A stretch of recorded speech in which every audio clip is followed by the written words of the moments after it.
প্রথমবারের মতো ইরানে হামলা চালালো বাহরাইন ও কুয়েত। মধ্যপ্রাচ্যে কি তবে ভাইয়ের বুকে ভাইয়ের আঘাত? নেপথ্যে কোন আরব মার্কিন কৌশল? হ্যাঁ, ঠিকই শুনেছেন। মধ্যপ্রাচ্যের চলমান সংঘাতের ইতিহাসে যোগ হলো এক নজিরবিহীন ও চরম অশুভ অধ্যায়। এবার আর কেবল যুক্তরাষ্ট্র ইসরায়েল নয়, ওয়াল স্ট্রিট জার্নালের এই চাঞ্চল্যকর প্রতিবেদন অনুযায়ী ইরানের অভ্যন্তরে সামরিক লক্ষ্যবস্তুতে সরাসরি বিমান হামলা চালিয়েছে দুই উপসাগরীয় মুসলিম দেশ বাহরাইন ও কুয়েত। কিন্তু কেন এতদিন নিরপেক্ষ বা প্রতিরক্ষামূলক অবস্থানে থাকা ছোট বিমান বাহিনীর এই দুই দেশ তেহরানের মতো সামরিক পরাশক্তির বুকে আঘাত করার সিদ্ধান্ত নিল? ইউএই এর গোপন গোয়েন্দা সহায়তা এবং পেন্টাগনের এই আঞ্চলিক অক্ষর গড়ে তোলা পেছনে লুকিয়ে রয়েছে কোন ভূ রাজনৈতিক ছক? তবে কি মধ্যপ্রাচ্যে শুরু হয়ে গেল ভয়াবহ ভাইয়ে ভাইয়ে মহাযুদ্ধ?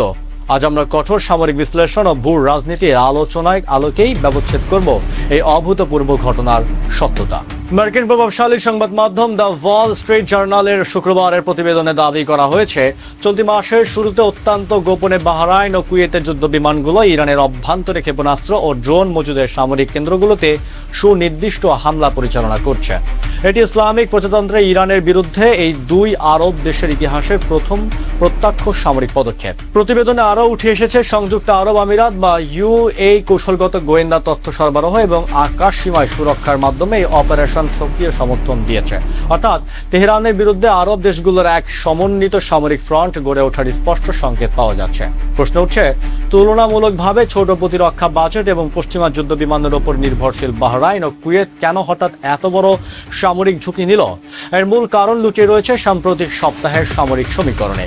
যুক্তরাষ্ট্রের বড় সামরিক ঘাঁটিগুলোর বাহরাইন ও কুয়েতে অবস্থিত হওয়ায় ওয়াশিংটনের সাথে সংঘাতের জেরে ইরান তার পাল্টা হামলার বড় একটি অংশ পরিচালনা করেছিল এই দুই দেশের সীমানা ঘেঁষে। ক্রমাগত নিরাপত্তা হুমকিতে পড়া রিয়াদ, মানামা ও কুয়েত সিটি এখন আর কেবল নিষ্ক্রিয় দর্শক হয়ে মার্কিন বিমান প্রতিরক্ষার উপর ভরসা রাখতে রাজি নয়। তারা নিজেদের ভূখণ্ড রক্ষায় এম্পটিভ স্ট্রাইকে বা আগাম প্রতিরোধের পথ বেছে নিচ্ছে। এই উত্তেজনা ভয়াবহ রূপ নেয় যখন যুক্তরাষ্ট্রের প্রেসিডেন্ট ডোনাল্ড ট্রাম্প 8 জুলাই ঘোষণা করেন ইরানের সাথে ইসলামাবাদ সমঝোতার স্মারক অনুযায়ী কার্যকর যুদ্ধবিরতি আর বহাল নেই। এই ঘোষণার পর থেকেই পেন্টাগন ও ইরানের মধ্যে শুরু হয় অল আউট পাল্টাপাল্টি হামলা। ওয়াশিংটনের কৌশল হলো এককভাবে যুদ্ধ না চালিয়ে আঞ্চলিক আরব মিত্রদের সরাসরি যুদ্ধক্ষেত্রে নামিয়ে আনা। এর ফলে ইরানের সামরিক মনোযোগে বিভাজিত হয়ে যাবে এবং মার্কিন ঘাঁটির ওপর থেকে সরাসরি চাপ কমবে। আর পেন্টাগনের আঞ্চলিক অক্ষ তৈরি ফাঁদে পা দিচ্ছে উপসাগরীয় দেশগুলো। ইতিহাস সাক্ষ্য দেয়, মধ্যপ্রাচ্যের সংঘাত যখনই আঞ্চলিক আরব বনাম অনারব বৈরিতার রূপ নেয় তখন তার মাসুল গুনতে হয় পুরো অঞ্চলকে। বাহরাইন ও কুয়েতের কথিত পদক্ষেপ একদিকে যেমন উপসাগরীয় দেশগুলোর নিরাপত্তা উদ্বেগ প্রকাশ করে, অন্যদিকে এটি পুরো মুসলিম বিশ্বের অভ্যন্তরীণ ঐক্যকে চরম হুমকির মুখে ফেলে দেয়। ইরানের প্রতিরক্ষামূলক ক্ষেপণাস্ত্র নীতি এবং আরব দেশগুলোর মার্কিন নির্ভরশীল নিরাপত্তা ব্যবস্থার এই সংঘর্ষ শেষ পর্যন্ত মধ্যপ্রাচ্যকে এক দীর্ঘমেয়াদী অর্ধঘাতী যুদ্ধের দিকে ঠেলে দিতে পারে।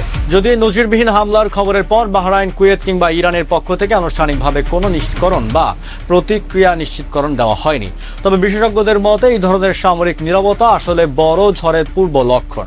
ইরান যদি এর জবাবে বাহরাইন বা কুয়েতের কৌশলগত অবকাঠামোতে পাল্টা ভারী আঘাত হানে, তবে তা গোটা উপসাগরীয় অঞ্চলকে এক অনির্দিষ্টকালের জন্য অর্থনৈতিক ও সামরিক নরকে পরিণত করবে। মার্কিন সামরিক ছায়া বাহরাইন ও কুয়েতের এই পদক্ষেপ কি তাদের নিরাপত্তা নিশ্চিত করবে, নাকি এটি মধ্যপ্রাচ্যে এক চিরস্থায়ী আঞ্চলিক যুদ্ধের সূচনা? তো বন্ধুরা, বাহরাইন ও কুয়েতের এই বিমান হামলা এবং মধ্যপ্রাচ্যের এই নতুন সামরিক অক্ষ নিয়ে আপনার মতামত কি? কূটনৈতিক আলোচনার মাধ্যমে কি এই সংঘাত থামানো সম্ভব? কমেন্টে জানান আপনার যুক্তিযুক্ত মতামত। আন্তর্জাতিক ও ভূ রাজনীতি, পররাষ্ট্রনীতি ও গ্লোবাল নিউজ অ্যানালাইসিসের পলিসি ফ্রেন্ডলি নিরপেক্ষ আপডেট পেতে ভিডিওটিতে লাইক করে চ্যানেলটি সাবস্ক্রাইব করে রাখুন। দেখা হচ্ছে পরের ভিডিওতে। ধন্যবাদ।